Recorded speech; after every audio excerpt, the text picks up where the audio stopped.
متابعيني الاعزاء، ازيكم؟ عاملين ايه؟ يا رب تكونوا بخير. النهارده هنعمل مع بعض فراخ مشويه حلوه قوي. بصوا هنعمل ايه. هنعملها بطريقه جديده وحلوه زي بتاعه المطاعم الكبيره بالظبط. اول حاجه هنسمي بالله ونصلي على الرسول عليه افضل الصلاه والسلام. انا عندي هنا فرختين، وزنهم صغير خالص، يعني كيلو 300 كيلو، يعني كيلو ونص بالكتير قوي، وهي بريشها. خلاص. اهي فراخ صغيره، فراخ الشوي دايما بتبقى صغيره. وعندي بصل مبشور اهوت.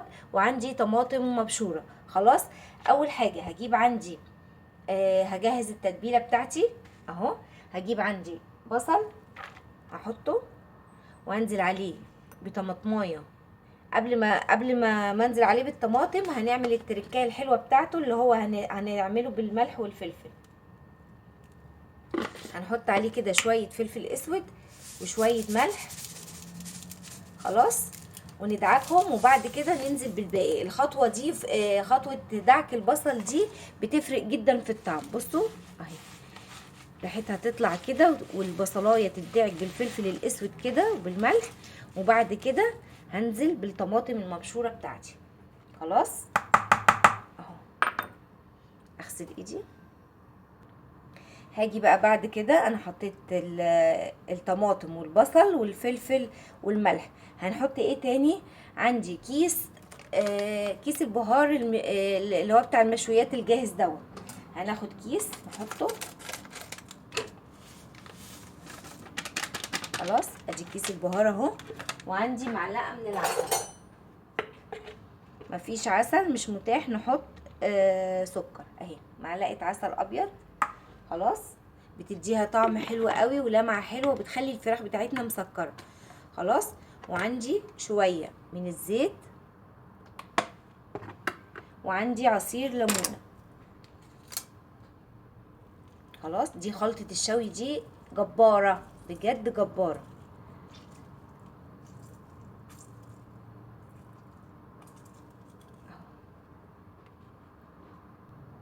ونقطه خل كده، معلقه خل.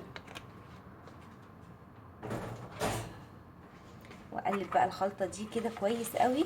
اللي عايز يضيف بهارات تاني، اي بهارات تانية يضيف. انا عن نفسي هو هكتفي بالبهارات الشوي والملح والفلفل بس. اللي عايز يحط سماق، اللي عايز يحط بهارات فراخ، اللي عايز يحط اي حاجه، انا هكتفي في الفراخ دي بتاعت النهارده. هي طبعا طرق الشوي ليها طرق كتير جدا، يعني كذا طريقه. خلاص. وكلهم بيبقوا ناجحين بفضل الله. خلاص. هركن دي بقى على جنب، واجيب بقى الفراخ بتاعتنا. هنفتحها فتحه كويسه كده. هجيب المقص بتاعي اهو. بسم الله. افتحها كده من الظهر.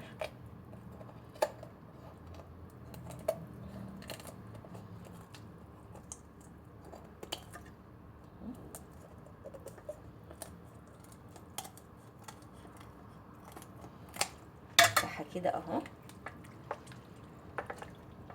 هركن دي كده. اجيب السكينه بتاعتي، اكسر العضميه دي كده اهو.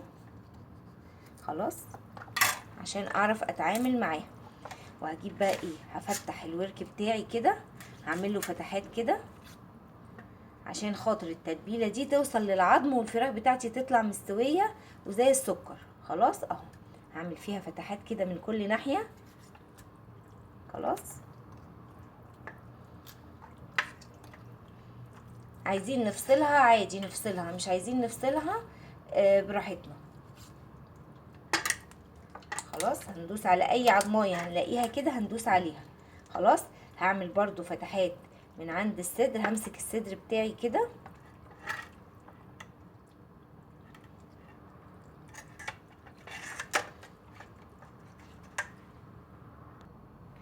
بصوا هقطعها دي اهو كده.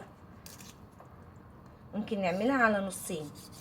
عايزين 4/4 مفيش مشكله، نصين مفيش مشكله. انا هعملها نصين عشان عايزه افتح الصدر بتاعها كده زي الكتاب.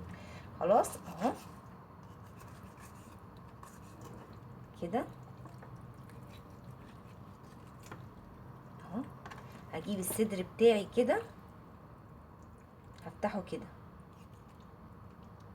في عضمايه اهو. هفتحه كده، هقسم الصدر كده وافتحه كده، بحيث اهو كده ده الصدر اهو. وادي الورك اهو بتاعي خلاص، بحيث اني انا احطها كده وتتشوي. هوريكم طبعا وانا بحطها على السيخ، بس لازم افتح الصدر عندي كده عشان الفراخ بتاعتي تبقى ايه، التتبيله توصل لها. هعمل معاكم الصدر التاني اهو. هجيب من هنا كده، انا فتحت من هنا اهو، ونفتح كمان من عند نعمل برضو فتحات هنا كده خلاص، ومن عند الجناح كده نفتح اي حته فيها عظم نفتح من عندها خلاص اهو كده اهو. ناخد الصدر التاني اهو، باجي من عند الصدر من هنا كده، بفصل الجلد كده واخليه عادي، اجي امسك الصدر كده اهو وافتحه كده اهو بالنص كده، بيبقى فيه طبعا عضمايه هنا رفيعه بنكسرها عادي اهو. بصوا اهو، دي طريقه المطاعم الكبيره، تروحوا كده تلاقوا الفرخه قد كده وهي بتبقى صغيره اصلا، بس بتبقى مفروده كانها ايه، كتاب مفتوح كده اهو. بقى عندي الصدر كده اهو خلاص. هفتح برضو فتحتين كده عشان اللحم توصله التتبيله، ومن عند الجناح اهو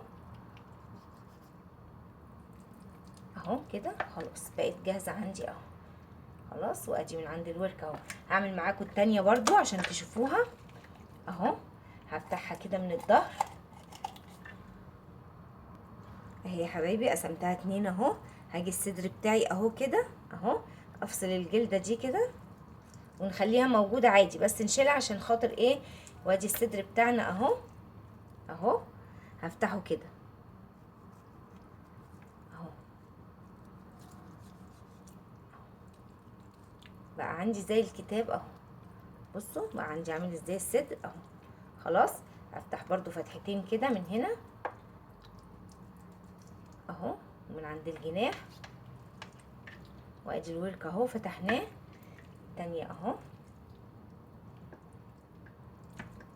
الصدر اهو بصوا اهو اهو، بقى مفتوح عندي كده بصوا اهو، فتحتين من هنا كده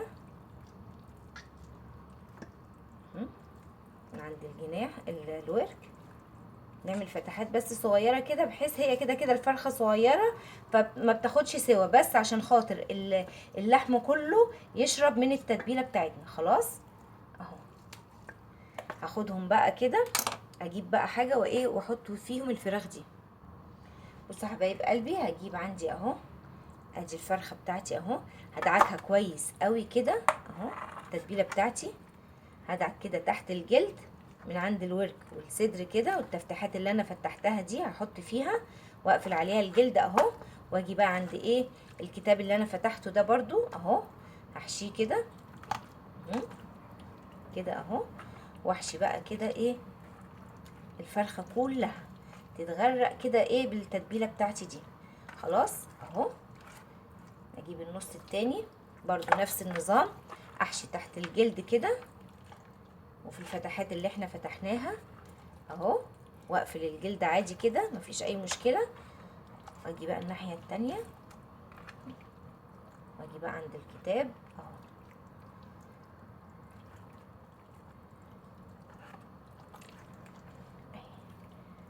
احشيهم بقى كلهم كده بنفس الطريقه اهو. تحت الجلد احنا فاتحين الجلد بس موجود اهو خلاص. نقفل بقى الجلد كده اهو ونقلب، ناخد نحشي برضو الصدر من هنا وبين العظم كده.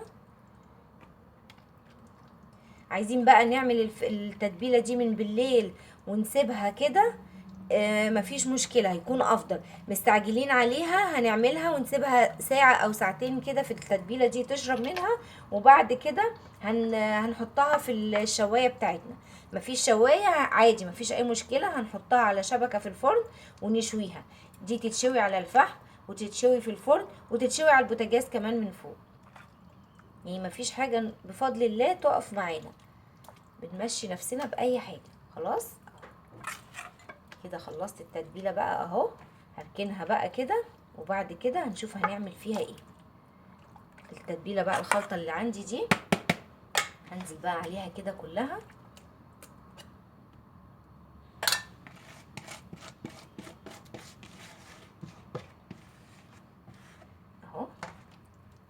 اغرقها كده بيها واسيبها بقى.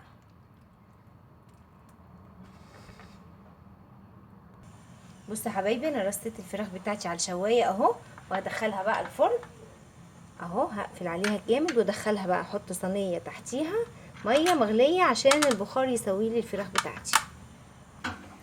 بصوا يا حبايبي الفراخ اهي، حطيت تحتيها صينيه، حطيتها على الشبكه اهي، وعليها صينيه تحتيها فيها ميه ايه مغليه، عشان البخار دوت بيساعد في سوى الفراخ وبتطلع ايه مستويه من جوه. قلبي ده بعد الفراخ بتاعتي ما طلعت من الفرن، شايفين شكلها عامل ازاي؟ اتحمرت من تحت واستوت وبقت تحفه. انا بعمل لها تركايه حلوه كاننا شاويين على الفحم بالظبط. هجيب بقى فحمايه كده احطها اهو، واجيب عليها معلقه زيت. بصوا يا حبايب قلبي، ابقى ماسكه الغطا في ايديا كده، وادي معلقه زيت اهي، وانزل بيها على الفحمايه واكتم على طول الدخان بتاعها. خلاص كده بقت عندي احسن فراخ مشويه بجد، رهيبه يا جماعه. جربوها مش هتندموا، هتعجبكم جدا. يلا حبايب قلبي، انتظروني في فيديو جديد، فكره جديده، وصفه جديده. اسيبكم دمتم في رعايه الله وامن. السلام عليكم ورحمه الله وبركاته.